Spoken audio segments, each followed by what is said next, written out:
What is up, guys? Good old-fashioned Cola back here for some more Animal Crossing. Right now in Ohio, it is February 18th at 11:39 a.m. Let's get this stuff started.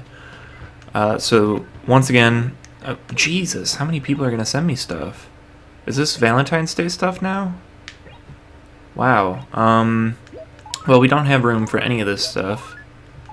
Tom's got an amazing office chair. Good to know. Oh, the snow is going to melt soon. That makes me feel better about my life. Also, before I forget, I didn't write this down on the talking point list. I don't have any room. Let's go sell some stuff while I talk about this. I've started playing Wind Waker again because I need a comfort game. Life's too stressful right now. I need something to keep me going, so to speak. And Wind Waker got tapped to be the blast of nostalgia, and I'm in the Forest Haven, I think, right now. I haven't got to the dungeon yet, but I'm like right in the beginning of the game, pretty much.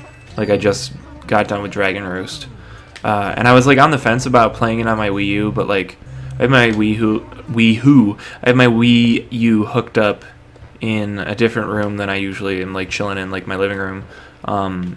And I've talked about this before where I'm like, I think I'm going to swap my PS5 and my Wii U because I never ever play my PS5. I don't know. There's just like, PS5 has no games. I've made that joke before because the greatest meme of all time is PS3 has no games. Along with the fucking green text of the fucking Linkin Park in the end video. But what was I talking about? Oh, the meat and potatoes of why I'm here is there's a new band. It's their first full-length album. I don't know if they put out other stuff before, called The Requiem. They're on Fearless Records.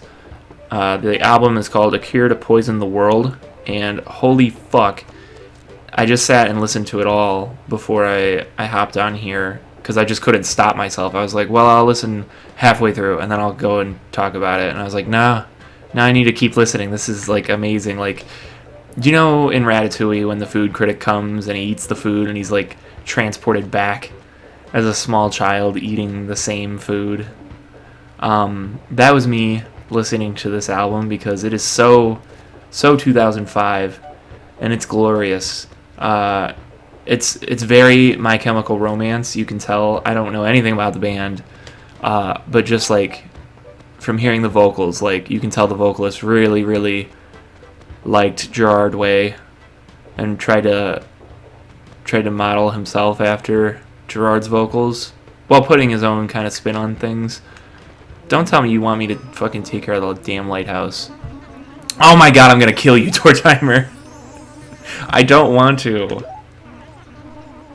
And now you're going to come back and you're going to be like, did you take care of the lighthouse? And we're like, no. And you're going to be like, you fucking asshole.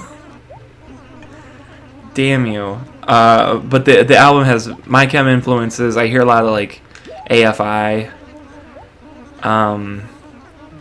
Who else? Pierce the Veil for sure. Under Oath.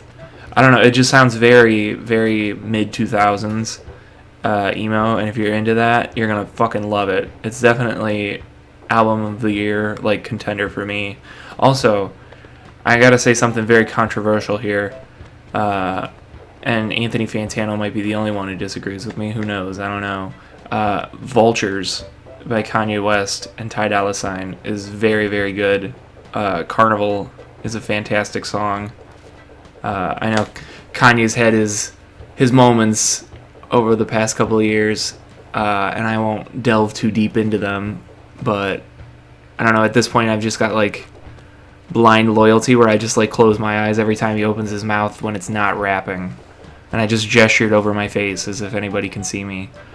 I don't know, he's a rough dude, but you can't argue that the production is fantastic.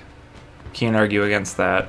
I don't know, I really liked Vultures instead of like I didn't think Donda was the greatest. Obviously, Jesus is King. I never even listened to it. I'm not a gospel dude.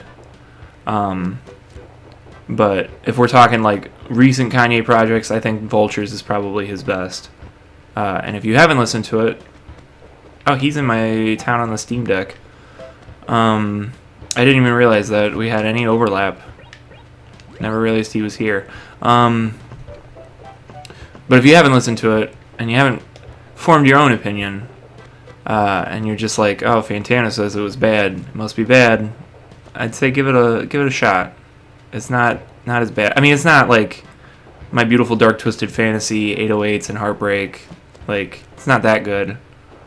Yeezus. But it's not like super, super bad. There's some bright spots on the album.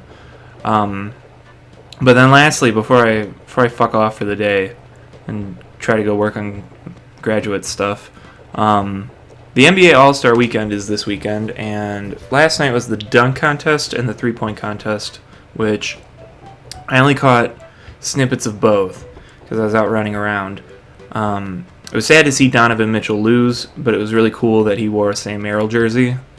And the dunk contest, I don't know how Jaylen Brown got in the second round because it was really rough. I don't know. They need to do something different with the dunk contest. Maybe like put trampolines on the court or something, because I feel like the creativity has like that well's run dry at this point. It is like the same dunks every year, just different dudes doing them. Mac McClung's a cool dude though. I'm glad he won again. But Kenny Smith, if you guys are in the know with the TNT broadcasters or basketball history, Kenny Smith is one of the broadcasters, especially during the All-Star weekend. He moves from like a studio analyst to like actual like commentator for like the contest events at least. Bro was on something last night. I don't know. He was just going off on everybody, like just randomly hating on people. Like some of the shit I saw, like when Jaime Jaquez from the Heat went to dunk, he like did like a tribute to like a lot of Mexican athletes and stuff. Like I seen a bunch of last names that I recognize. Like they did like a projection on the court and shit, and then they did the flag, and it was really cool. And Kenny Smith pretty much was like, "What's with all this Mexican shit?" And people on Twitter were like, "What the fuck, Kenny?" And then like Steph Curry and Sabrina Ionescu, is that how you say her last name, from the WNBA? I missed the beginning of that too. I just like caught it right when they started shooting, so I missed the pronunciation of her last name. If I fucked it up, I'm sorry. I wish Cleveland still had a WNBA team because I'd be so invested in it, but like I don't know where to hop on, where to latch on now that we don't have the Rockers, which we haven't had since like 2000. But I don't know. Do I be a Chicago fan? I feel like that's wrong. I feel like I'm just better off just like not having a team and just watching it whenever it's on, because that's what I've been doing. But it's like hard to get invested because I want to, because fucking Caitlin Clark looks like the greatest like basketball player I've ever seen. She's ridiculous. And it's like, damn, if we still had a team, we'd probably be bad, and we could probably draft her, but we don't have a team. But Kenny Smith pretty much was like hating on Sabrina in the WNBA, and was like, shoot with a real ball. I was like, holy shit, what the hell is going on here, Kenny? I think Joel Embiid tweeted like Kenny Smith's drunk or something like that, or Kenny Smith's been drinking. Because it was rough, man. He was just, like, randomly hating on a lot of people. I hope next year they're like, all right, Kenny, why don't you go and do a shootout contest against her?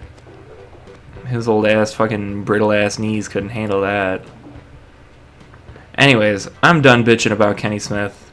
It was... I mean, I never had a problem with Kenny Smith, but that was just kind of fucked up last night. I don't know. I wish we could show off the train. But I don't think there's any possible way I could do that. Maybe I could make a second town and have to do like a second virtual memory card. Anyways, I'm Good Old Fashioned Cola. Expect a lot of videos this next week. I'm going to have a lot of time to record stuff. I'm thinking about doing like if anybody watches Click Productions, sometimes he'll go back to like old 2Ks and he'll be like, I'm rebuilding the shittiest team. Come watch. I'm thinking about doing something like that. So sound off in the comments. Let me know if that's something you'd like. Probably play some Mario Baseball. Maybe some other random Mario sports games. We'll see where the wind takes us. I'm also thinking about maybe switching up the content a little bit and doing something of like a retrospective video in the vein of like King K or Liam Triforce. I've talked about them before. Shout out to them. Definitely go watch their content. Liam Triforce put out, I don't know if I talked about it, a DS retrospective, which was fantastic. Made me yearn for the days of playing the Nintendo DS again, which is funny because I already was like in like a DS nostalgia phase, and then like he started posting like, hey, what's your favorite DS memories? I'm making a video. And I was like, damn, man, I love the DS. But then now he just posted a big, huge retrospective of the Mario Kart series. So if you haven't checked that out, definitely go check it out. And I know I shouted him out on Twitter with his GameCube retrospective. I go back and I watch that every couple of months just for like pure nostalgia injectors. I just like, man, I love the GameCube. This is the best. Anyways, I'm Good Old Fashioned Cola, and I will see you guys back here next time.